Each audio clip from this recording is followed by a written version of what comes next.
नमस्कार दोस्तों, स्वागत है आपका अपने YouTube channel RB GK classes पर। दोस्तों आज की वीडियो काफ़ी इंपॉर्टेंट होने वाली है फ्रेंड्स, क्योंकि आज हम लोग जीके के प्रीवियस ईयर के अति महत्वपूर्ण प्रश्नों को डिस्कस करेंगे फ्रेंड्स, जो कि प्रीवियस ईयर परीक्षाओं में बार बार पूछे गए हैं फ्रेंड्स। अगर दोस्तों आप चैनल पर नए हैं तो चैनल को सब्सक्राइब कर लीजिए और वीडियो को लाइक कर दीजिए ताकि और बेल आइकन को प्रेस कर दीजिए ताकि इसी तरह की वीडियो आपको मिलती रहे। देखिए फ्रेंड्स, आज का पहला प्रश्न है, निम्नलिखित में से किस गुप्त शासक को उसकी सैन्य उपलब्धियों के कारण भारतीय नेपोलियन कहा जाता है, यानी कि भारत का नेपोलियन कहा जाता है? चंद्रगुप्त प्रथम को, चंद्रगुप्त द्वितीय को, या श्रीगुप्त को, या फिर समुद्रगुप्त को? तो देखिए फ्रेंड्स, भारत का नेपोलियन किसे कहा जाता है? समुद्रगुप्त कहा जाता है। ठीक है फ्रेंड्स। अब देखिए समुद्रगुप्त की अन्य कौन सी उपाधि है? तो भारत का नेपोलियन तो हो ही गया फ्रेंड्स। देखिए भारत का नेपोलियन इसलिए कहा जाता है क्योंकि इन्होंने अपने नेतृत्व में बहुत सारे नेतृत्व किया था अभियानों का और उस पर विजय प्राप्त की थी, इसलिए इन्हें भारत का नेपोलियन कहा जाता है। और देखिए फ्रेंड्स, अन्य उपाधि कौन सी है? देखिए फ्रेंड्स, एक उपाधि है कविराज की उपाधि। देखिए फ्रेंड्स, बहुत ही इंपॉर्टेंट है फ्रेंड्स कविराज की उपाधि। देखिए वे एक विशेषज्ञ बीड़ा वादक थे और उन्होंने कई कविताएं लिखी थी, इसलिए इन्हें कहा जाता है कविराज कहा जाता है। बहुत ही इंपॉर्टेंट है फ्रेंड्स और ये बार बार परीक्षाओं में पूछी गई है। देखिए अब देखिए परम भागवत भी इन्हीं की उपाधि है। और देखिए व्याघ्र पराक्रमांक, ये भी इनकी उपाधि है और जो कि बहुत ही इंपॉर्टेंट है फ्रेंड्स। अब देखिए फ्रेंड्स, भारतीय इतिहास में जो गुप्त साम्राज्य का काल है उसे क्या कहता है? स्वर्ण युग कहा जाता है। ये भी प्रश्न पूछा जाता है फ्रेंड्स, तो इसको भी आपको अच्छे से याद कर लेना है। अब देखिए फ्रेंड्स, अगला प्रश्न है, प्रत्येक वर्ष राष्ट्रीय उपभोक्ता दिवस कब मनाया जाता है? प्रत्येक वर्ष राष्ट्रीय उपभोक्ता दिवस कब मनाया जाता है? 24 दिसंबर, 5 जून, 24 अक्टूबर या 5 दिसंबर? तो 24 दिसंबर जो है प्रत्येक वर्ष राष्ट्रीय उपभोक्ता दिवस मनाया जाता है फ्रेंड्स। 5 जून को आप जानते हैं पर्यावरण दिवस मनाया जाता है। अब देखिए 24 अक्टूबर को यूनाइटेड नेशन दिवस मनाया जाता है फ्रेंड्स। अब देखिए 2 दिसंबर को कौन सा दिवस मनाया जाता है? बहुत ही इंपॉर्टेंट है फ्रेंड्स, 2 दिसंबर को मनाया जाता है कंप्यूटर साक्षरता दिवस, जो कि बहुत ही इंपॉर्टेंट है फ्रेंड्स और बार बार पूछा जाता है। और 4 दिसंबर को मनाया जाता है भारतीय नौसेना दिवस, ये भी बहुत बार पूछा गया परीक्षाओं में। 10 दिसंबर को मानव अधिकार दिवस मनाया जाता है, ये भी बहुत ही इंपॉर्टेंट है फ्रेंड्स। और 24 दिसंबर को राष्ट्रीय उपभोक्ता अधिकार दिवस मनाया जाता है, जो कि बहुत ही इंपॉर्टेंट है। ठीक है फ्रेंड्स। और देखिए 25 दिसंबर को सुशासन दिवस यानी गुड गवर्नेंस डे मनाया जाता है, ये भी बहुत बार पूछा गया फ्रेंड्स। तो जो कि ये सारे जो दिवस हैं बहुत ही इंपॉर्टेंट है फ्रेंड्स, तो इनको आपको अच्छे से याद कर लेना है। अब देखिए फ्रेंड्स, अगला प्रश्न है, निम्नलिखित में से किस राज्य या केंद्र शासित प्रदेश के साथ सिद्धि धमाल नृत्य जुड़ा हुआ है? सिद्धि धमाल नृत्य कहाँ का है? अंडमान और निकोबार द्वीप समूह का, या फिर गुजरात का, या लद्दाख का, या नागालैंड का? तो सिद्धि धमाल जो लोक नृत्य कहाँ का है? गुजरात के फ्रेंड्स, यानी कि ऑप्शन नंबर बी इसका राइट आंसर है। अब देखिए गुजरात के अन्य लोक नृत्य कौन से है जो कि बहुत ही इंपॉर्टेंट है फ्रेंड्स? गरबा बहुत इंपॉर्टेंट, गरबा जो है बहुत इंपॉर्टेंट है फ्रेंड्स, बार बार पूछा गया है। डांडिया भी पूछा गया है। और देखिए टिप्पणी जो है ये भी पूछा गया है। भवई भी वहाँ का भवई भी है जो कहाँ का है? गुजरात का भी है। हुंडो भी है और पधार भी है। देखिए इसमें गरबा, डांडिया, टिप्पणी बहुत ही इंपॉर्टेंट फ्रेंड्स। ठीक है। और ये सिद्धि धमाल इसमें बहुत ही इंपॉर्टेंट है गुजरात के लोक नृत्य, इसको आपको अच्छे से याद कर लेना है। अब देखिए अगला प्रश्न है, सांस्कृतिक उत्सव त्रिशूर पूरम किस राज्य में मनाया जाता है? त्रिशूर पूरम कहाँ मनाया जाता है? पश्चिम बंगाल में, तेलंगाना में, केरल में, या कर्नाटक में? देखिए फ्रेंड्स, त्रिशूर पूरम जो है वो कहाँ मनाया जाता है? केरल में मनाया जाता है, यानी कि ऑप्शन नंबर सी इसका राइट आंसर है फ्रेंड्स। अब देखिए केरल के अन्य जो है त्यौहार कौन कौन से हैं? ठीक है फ्रेंड्स। अब देखिए ओणम जो बहुत ही इंपॉर्टेंट है फ्रेंड्स, बार बार पूछा जाता है, एसएससी का तो फेवरेट है फ्रेंड्स और रेलवे के भी एग्जाम में कई बार पूछा गया है। Boat festival. देखिए मकर बिलक्कू तो बहुत ही इंपॉर्टेंट है फ्रेंड्स।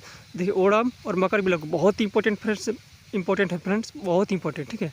और थेयम भी बहुत इंपॉर्टेंट है और बिशु भी, ये चारों जो त्यौहार है जो केरल के हैं बहुत ही इंपॉर्टेंट है। और त्रिशूर पूरम, 5 जो है बार बार पूछे जाते हैं, आपको इसे अच्छे से याद कर लेना है। ठीक है। अब देखिए जो सांस्कृतिक उत्सव त्रिशूर पूरम है फ्रेंड्स, वो बड़कपुरनाथ मंदिर यानी शिव मंदिर है उसमें मनाया जाता है। ठीक है। और एक वार्षिक हिंदू त्यौहार आयोजित किया जाता है, इनकी एक बार वर्ष में एक बार आयोजित किया जाता है फ्रेंड्स। तो चलिए अगला प्रश्न देखते हैं, भारत का संविधान कब लागू हुआ था? 1950 में, 1947 में, 1949 में, या 1948 में? तो भारत का संविधान जो फ्रेंड्स लागू कब हुआ था? तो 26 जनवरी 1950 ईस्वी को लागू हुआ था, यानी कि 1950 इसका राइट आंसर है, ऑप्शन नंबर ए। अब देखिए फ्रेंड्स ये बनकर तैयार कब हुआ था? 26 नवंबर 1949 को बनकर तैयार हो गया था संविधान द्वारा, बनकर तैयार हो गया था, यानी कि अपनाया गया था संविधान सभा द्वारा। और ये लागू कब हुआ था? तो 26 जनवरी 1950 ईस्वी को लागू हुआ था। अब देखिए अगला प्रश्न है, भारत के संविधान में अर्धसंघीय शासन प्रणाली की विशेषताएं किस देश के संविधान से ली गई है? देखिए फ्रेंड, यूएस से ली गई है, फिर दक्षिण अफ्रीका से, यूके से, या कनाडा से?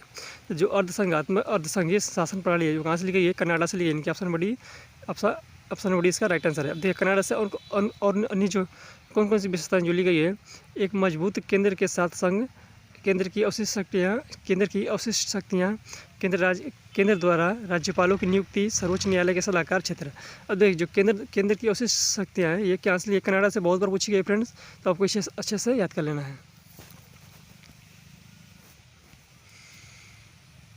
अब देखिए फ्रेंड्स अगला प्रश्न है, किस ग्रह को पृथ्वी का जुड़वां ग्रह कहा जाता है। बहुत ही इंपॉर्टेंट प्रश्न है फ्रेंड्स और बार बार पूछा जाता है।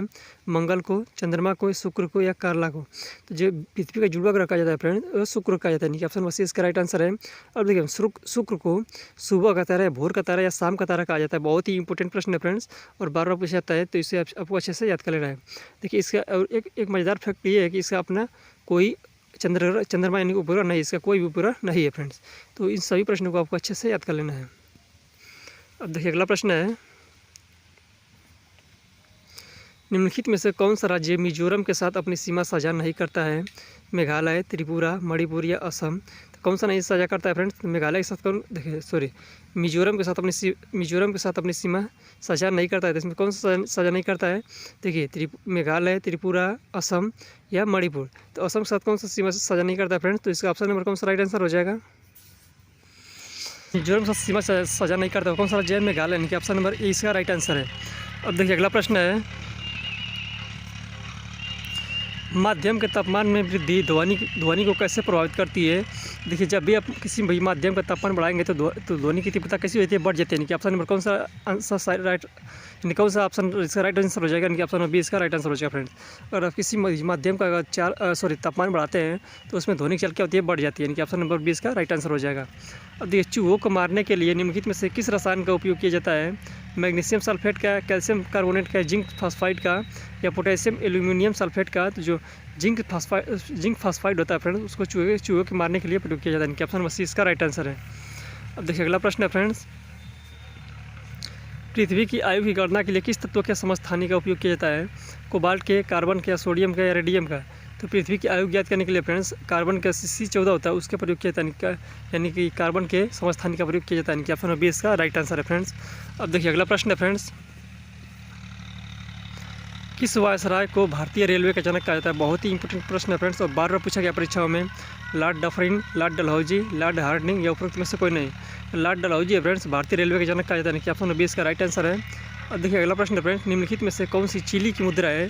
देखिए फ्रेंड्स मुद्राएं बार बार परीक्षा में पूछी जाती है, ये बहुत ही इंपॉर्टेंट मुद्रा है। तो चिली की मुद्रा क्या है, पेसो, यानी कि ऑप्शन नंबर एक इसका राइट आंसर है फ्रेंड्स। तो फ्रेंड्स आज के लिए इतना ही, मिलते हैं अगले वीडियो में, तब तक के लिए जय हिंद।